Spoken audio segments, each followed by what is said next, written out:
कितनी सुंदर बाइक है, बिल्कुल मेरे जैसी।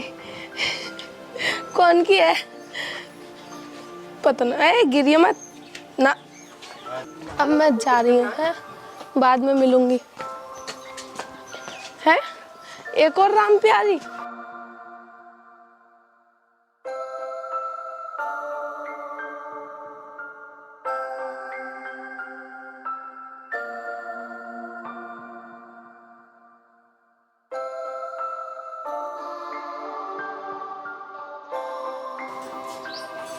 वाह बहुरानी वाह, बहुत ऊंचा नाम कर रही हो हमारे खानदान का। शराब पीकर इधर उधर घूमती हो, तुम्हें जरा भी शर्म नहीं आती? ए चुप कर बुड्ढे। और तुझे क्या लगता है कि मैं तेरे घर का काम करूंगी? और ये शराब पीना तो हम जैसे अमीर घर के लोगों का शौक है।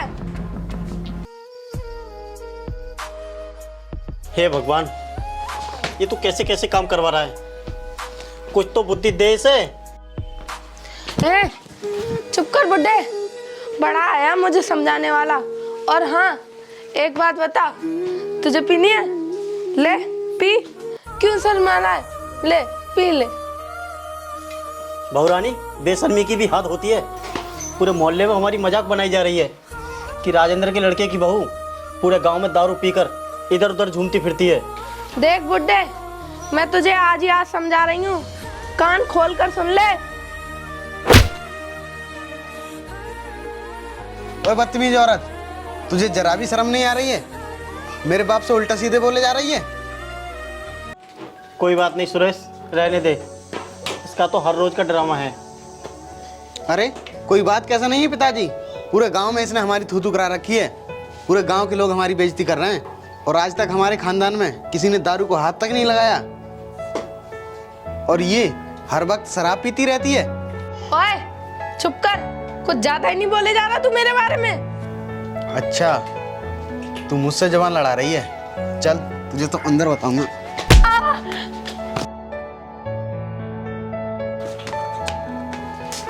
रहने दे बेटा, रहने दे, मत पीट इसे।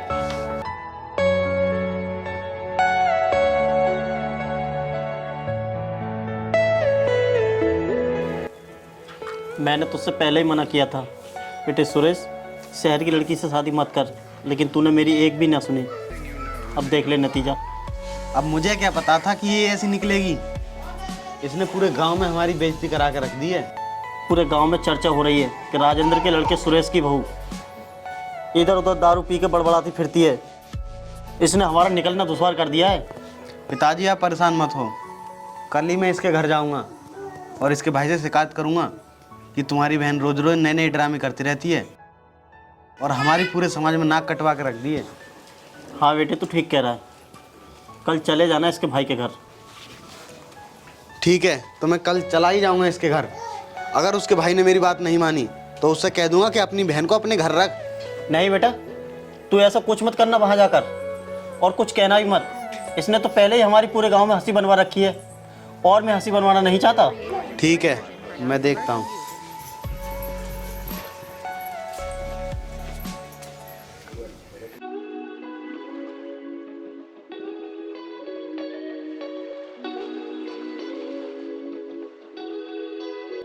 अरे सुबह हो गई, जाकर देखती हूँ सुरेश क्या कर रहे हैं। कल मैंने नशे में उन्हें बहुत उल्टा सीधा बोल दिया था, अब जाकर सॉरी बोल दूंगी।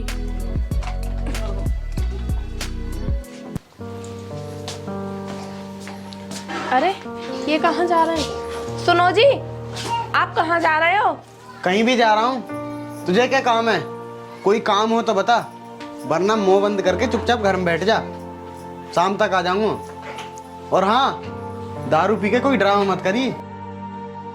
जाना जा रहा है तो ज्यादा नवाब बन के दिखा रहा है मेरे सामने, जैसे मुझ पर कोई एहसान कर दिया हो। पर यार, मैं अकेले पड़े पड़े बोर हो जाऊंगी घर पर। ऐसा करती हूँ, अपने दोस्त को कॉल करती हूँ और उससे बोलूंगी कि दारू लेकर आ जाए, तभी मूड बनेगा।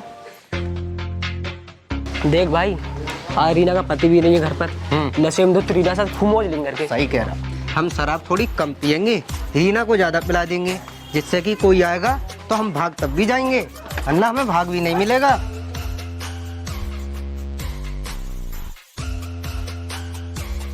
अरे तुम दोनों आ गए और आकर मुझे आवाज भी नहीं दी। दारू तो लेकर आए हो ना? हाँ लाई है ना, ये रही। पर रीना एक बात बताओ, बुड्ढा तो नहीं है घर पर? नहीं, वो बुड्ढा तो खेत पर भैंसों का चारा लेने गया है। अब खड़े खड़े मेरा मुंह देखते रहोगे या बोतल भी दोगे? लाओ इधर।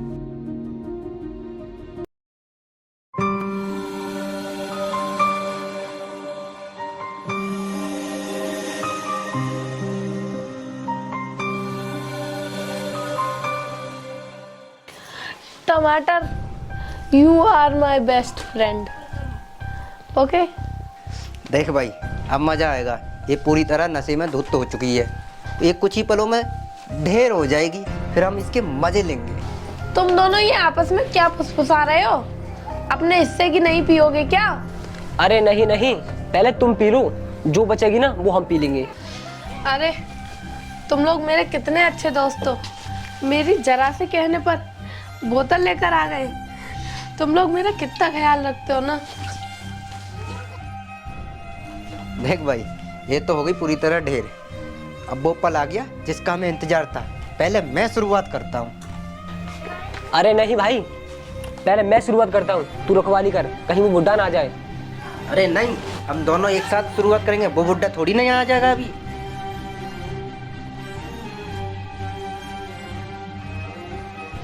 अरे ये दोनों मेरी बहू के साथ क्या कर रहे हैं?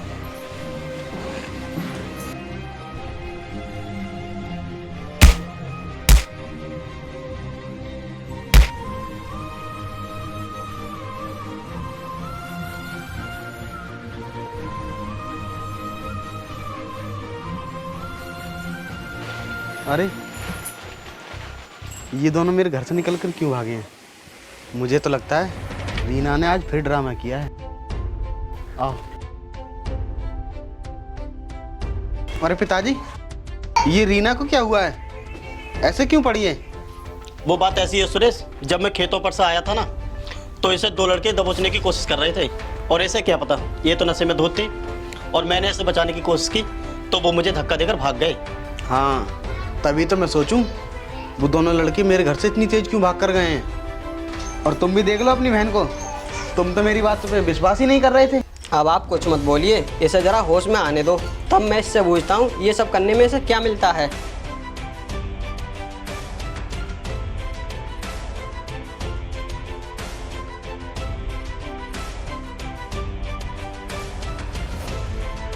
अरे भैया, आप दोनों चुपचाप क्यों खड़े हो? और आप कब आए? बहन, मुझे तुझ पर यह विश्वास नहीं था कि तू शराब पीकर इस तरह ससुराल में ड्रामा मचाएगी। और तूने ये शराब पीनी कब से सीख ली?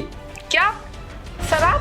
भैया आप ये क्या कह रहे हो? मैं तो शराब को हाथ भी नहीं लगाती। बहन, अब आप तुम झूठ मत बोलो, मैंने खुद अपनी आंखों से देख लिया 1 घंटे पहले, क्या सच है और क्या गलत है। भैया आप समझने की कोशिश कीजिए, मुझे तो लगता है कि आप इनकी झूठी बातों में आकर ये सब बोल रहे हो। झूठी बातों में आकर नहीं मेरी बहन, मैंने अपनी आंखों से उन दोनों को घर से बाहर भागते हुए देखा था। थोड़ी बहुत तो लाज रख लेती बहन अपने इस भाई की।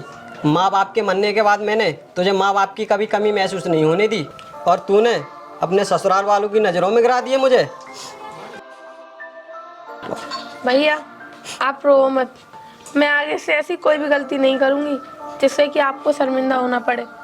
नहीं, मुझे भैया तू मत बोल, मेरी बहन तो बहुत अच्छी थी, तेरे जैसी नहीं। मैं जा रहा हूँ।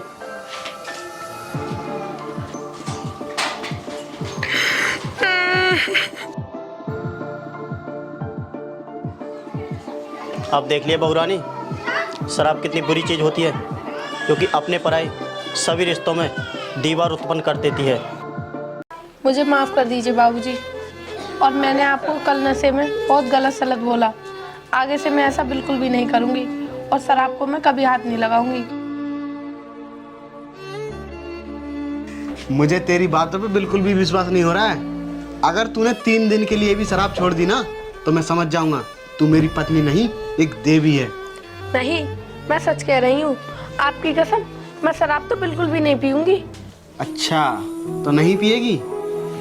चल ठीक है, तो जाके खाना बना ले।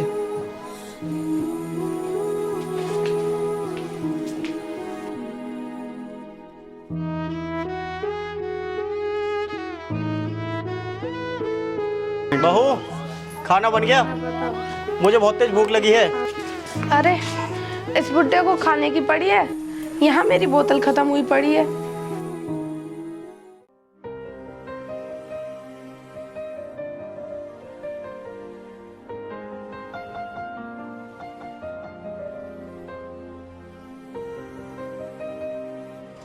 कहाँ जा रही हो बहू? मैं कहीं भी जाऊं तुझे बताना जरूरी है क्या बुड्ढे? मुझे सब पता है कि तू हर रोज दारू पीने जाती है और दारू पीकर ही घर वापस लौटती है। ए बुड्ढे, मेरे रास्ते में अड़ंगा मत बनाकर। मैं कहीं भी जाऊं तुझे इससे क्या मतलब? पिताजी, मैं खेतों पर जा रहा हूँ और शाम को रीना के भैया को बुला के लाऊंगा स्टैंड से, ठीक है?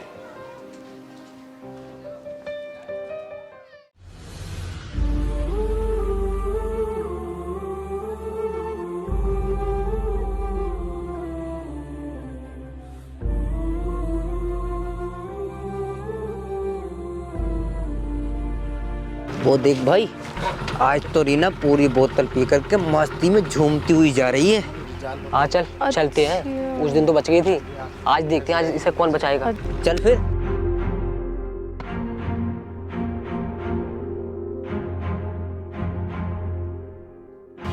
अरे तुम दोनों यहाँ कैसे? दारू पीनी है? ये लो पी लो, ये बची है थोड़ी सी। अरे हमें दारू थोड़ी ना पीनी है, हमें तेरी जवानी को पीना है। कैसी बातें कर रहे हो दोस्त? जवानी को भला कौन शराब बनाकर पीता है? वो सब तुझे अभी पता लग जाएगा, तू बस इधर आ। छोड़ो, अरे ये तुम लोग क्या कर रहे हो? बचाओ मुझे, बचाओ, बचाओ मुझे, बचाओ, कोई है? अरे ये आवाज़ तो मेरी बहन रीना की लग रही है।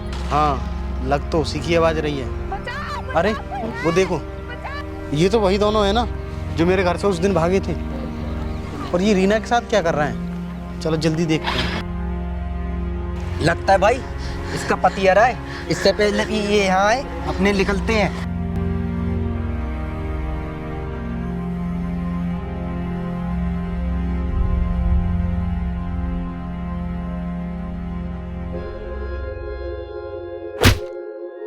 रीना, मैंने तुम्हें कितनी बार समझाया है कि तुम शराब पीकर इधर उधर मत भटको, मगर तुम्हारी समझ में नहीं आता है। मुझे माफ कर दो सुरेश। आज के बाद मैं तुम्हारी हर वो बात मानूंगी जो तुम कहोगे, और आज के बाद मैं कभी शराब को हाथ नहीं लगाऊंगी। अब तुझे बिल्कुल भी नहीं रखना मुझे अपने साथ। तेरी इस गंदी हरकत के कारण हमारी समाज में कोई इज्जत नहीं बची।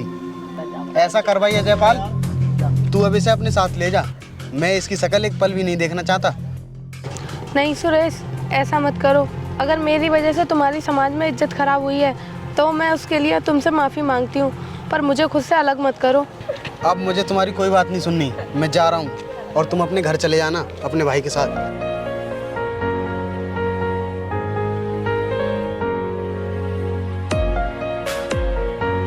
चलो बहन, अपने घर चलते हैं। अब तो आ गया होगा समझ में।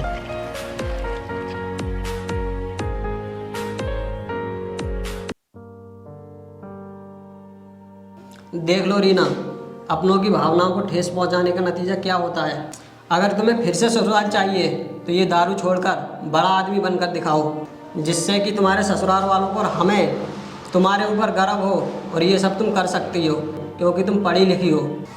आप सही कह रहे हो भैया। जिस तरीके से मैंने अपने ससुराल वालों की इज्जत को समाज में नीचा किया, अब उसी तरीके से मुझे उनकी समाज में इज्जत बढ़ानी होगी। देखो बहन, दिल्ली में एक कंपनी के ओनर से मेरी बहुत अच्छी बात है, और वहाँ जाकर तुम मेहनत करना।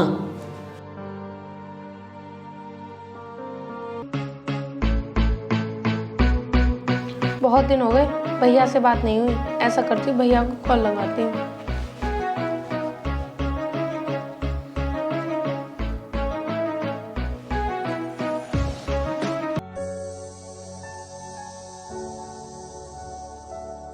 हेलो भैया नमस्ते। कैसी हो रीना? हाँ मैं ठीक हूँ, आप कैसे हो? हाँ मैं भी ठीक हूँ। बताइए कैसे फ़ोन किया? हाँ भैया, अब मैं एक बहुत बड़ी कंपनी की मैनेजर बन चुकी हूँ। जैसा आपने बोला था मैंने वैसा ही किया। मैं तुम्हारे ससुर को और तुम्हारे पति को तुम्हारे पास लेकर आता हूँ। ठीक है भैया, आप उन्हें यहाँ लेकर आ जाना। उन्हें बहुत खुशी होगी मुझे यहाँ पर देखकर।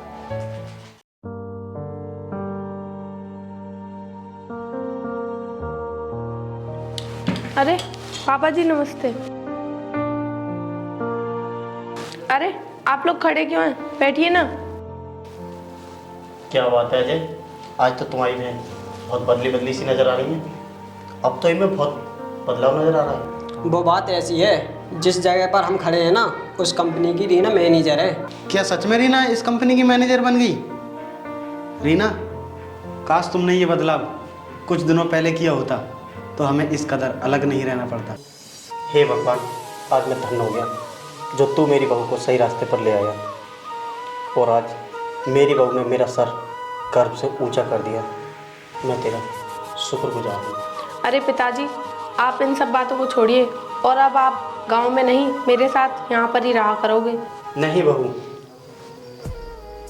तुम दोनों एक ही साथ रहो। मुझे तो गांव में खेतीबाड़ी का काम भी देखना है। मगर पिताजी, हम दोनों यहाँ साथ में रहेंगे और आप गांव में अकेले रहेंगे, ये तो मुझे कुछ सही नहीं लग रहा। कोई बात नहीं बहू, तुम दोनों एक साथ रहो। मैं अलग रहूँगा तो क्या हुआ, मेरा आशीर्वाद सदा तुम्हारे साथ है। और बहू, जिस तरह तुम आज यहाँ हो, जाते समय मैं तुमसे एक बात और कहना चाहता हूँ, क्योंकि समय और समझ दोनों एक साथ खुदकिस्मत लोगों को ही मिलते हैं, वरना ज़्यादातर लोगों को समय और समझ नसीब तक नहीं होते हैं। तो अच्छा बहू, मैं चलता हूँ।